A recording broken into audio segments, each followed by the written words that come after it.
No, I definitely prefer to stay in a 4-3. If I have to stand up, I'll do it. It's something I haven't been asked to do, but it's something I've done in practice, something I've worked on, and I feel like I'm comfortable just about anywhere.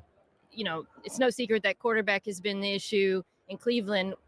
When you look ahead again to like potential spots, is that something that's important to you? Go joining a team where the quarterback is set and ready to compete. Absolutely. I mean, with any playoff team or any Yeah. championship team, they're going to have a quarterback, a good quarterback, and you've seen some game managers go out there with a great defense and win it all. But if you want to consistently be at the top, you got to have a really good quarterback, and that's hopefully where I'd find myself. Hello, Bucs fans. Welcome back to Real Bucs Talk. And as you heard Myles Garrett talking about what he would prefer as his next destination, he talked about the open to either a 4-3 or a 3-4, and also mentioned quarterback play. And obviously, having a good quarterback means a lot to him. And that leads us to the Buccaneers. I think they are a good fit for his next team. And Mark, you have to be excited about this possibility because of what we see here on the screen. 14 sacks last season. He's had over 12 sacks over the last 5 years. The guy is just super consistent and a really good football player. That's the best thing. I mean, he's literally the best player at his position, and he's monstrous. He's 6'4", 272. They have him listed there. But the guy can play inside, outside. They used him in many different ways with Jim Schwartz over there in Cleveland. And he said it himself. I can play just about anywhere. I'd rather be in a 4-3, but I can play in a 3-4.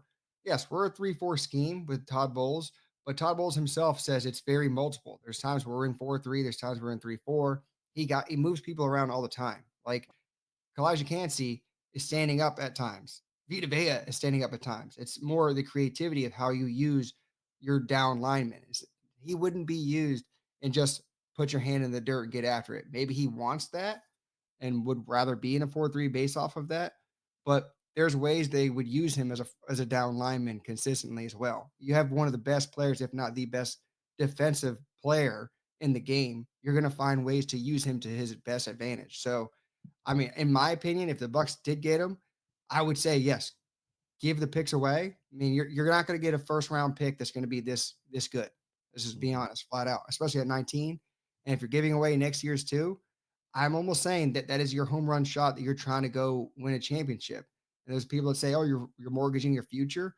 Your future could be 2 championships. I mean, you got a quarterback in Baker Mayfield who he likes. You already know that. You have a consistent offense. You know you need to fix your defensive side of the ball. Why not get the best possible player that's available, that's openly available, and go get him and pair him with a Vita Vea, a Kalijah Cansey, a Yaya Diaby. That is a nasty defensive front. I almost see him as moving Logan Hole out of the way and putting him in there as a down lineman because he is big enough to play that position. But what is your 2 cents on this? Yeah, I think, we touched on it earlier on the channel, just when the news broke, and obviously what would it cost? What would it take to acquire such a talent of Myles Garrett? Like, we're talking about the best football player, non-quarterback in the league. He is defensive, probably the best defensive player in a long time. In only 29 years old, going to be 30 heading into next season, but the guy is just super consistent playmaker. He makes your defense instantly that much better. His ability to help the secondary, and obviously that's a big need. But I think I want to make it clear, if the Buccaneers do acquire Myles Garrett, this doesn't stop them from making other moves to upgrade the secondary, to upgrade the linebacker play. They can still do those things. They have enough cash to make things happen in that sense.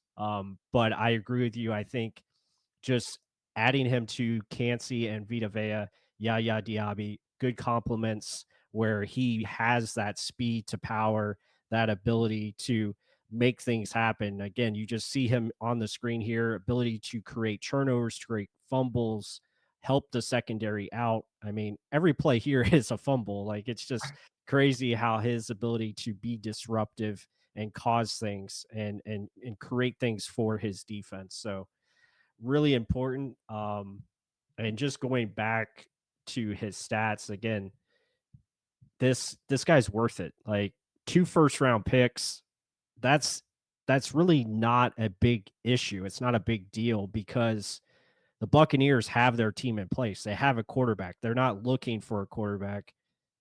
The first round picks that you're giving up, okay, you're giving up 19. Next year, you're probably going to be somewhere in the 20s, if not later. No reason to worry that. No reason to sweat it at all. And it's also like, look at the way he was winning in those snaps. It's not just with speed. He's a brute if you think about it. They can't push him off his spot. He's got pounds. He's got power. He can win in many ways, and he can be used in many ways. Put him with a scheme master, as in Todd Bowles. Give him an actual dog that can go attack, and let's see what happens. I mean, our secondary and our linebackers were an issue last year. Don't get me wrong, Mm, but you're how many year after year after year do people say, we need to get an edge rusher? We need to get an edge rusher. Like even right now, they're saying at 19, oh, we're probably looking Mike Green. We're probably looking some edge rusher because we need to fix that. You mm, immediately fix it with Myles Garrett. You lose your first round pick, okay, but you were probably likely wanting to take one regardless and yeah. hoping to get some production. You got guaranteed production in Myles Garrett, the best at the position, and he can win in any which way possible. He's a dog that you have to worry about every snap of the game, and if you have that next to Vita Vea, who's already going to terrorize the middle of that offensive line, what the hell do you do? It's almost like the Warren Sapp and Simeon Rice back in the day. Every Buck fan knows that. Hopefully, if they're old enough. But it just adds so much to your line where you can win purely with a four down lineman, or dare I say three, if it's just Cansey, Vita Vea, and Myles Garrett. It's just scary what you can do with him. And then linebackers and corners, a linebacker, yes, you can take later in the draft. I don't necessarily think you need to reach at all, and you can get better play based off of drafting linebackers second day, hell, Mhm. even third day at times. Look at Quan Alexander, fourth round pick, right? Look at Yeah. Servassier Dennis, a third day pick. Mm. So you can get guys like that. Cornerback is another thing, but let's see. I mean, Jason Light finds a way to do it, whether it is through draft or free agency. So trust in the light, I would say, with this one, especially if you can get a premier player like Myles Garrett, and then you'll find a way to fill the other holes. And I'm pretty sure Levante David would want to come play back another year Mhm. if he has a front that includes a Myles Garrett.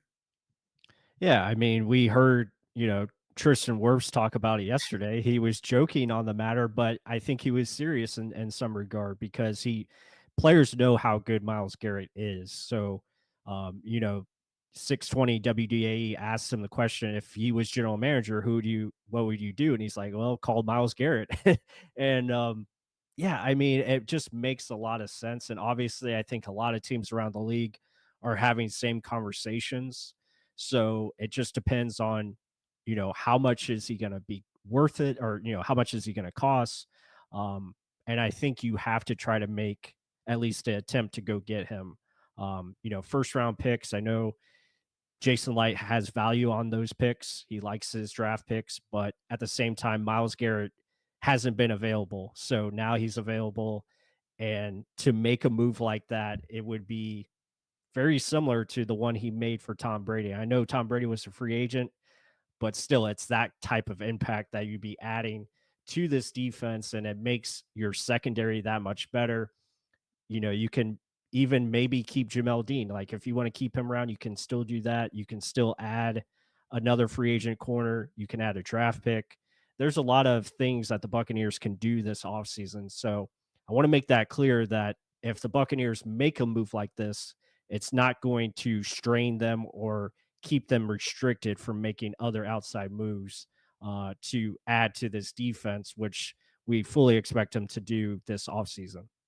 And the biggest thing, like you just mentioned, Jason Light loves his draft picks.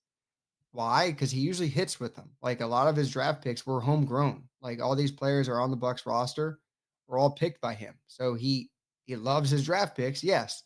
But if you can get a guy the caliber that Myles Garrett is, I think he understands that what he would have to do, right? And Yeah. if it's just almost to me, it's like if it's just 2 first round picks for a guy that's that good, I mean, bearing no injury, he's flat out proven track record. Scroll down, just look at the stats that he's put up year after Mhm. year. Defensive player of the year. We don't have that. Put a defensive player of the year in your defense and see what it can it can do. Your secondary will get better because they can jump routes. This guy's going to win first move just based off of his ability to bend around that corner, and they can't push him off his spot. Look at the years of multiple sacks, 102.5 sacks. And what is that? I mean, proof's in the pudding. You're a consistent player. You're defensive player of the year. You're usually healthy. I think it's a no-brainer. It's just, is he truly, are we one of the front runners of giving up picks is the thing? Because I know a lot of people like, oh, well, Trey Hendrickson's probably less or Max Crosby's probably less.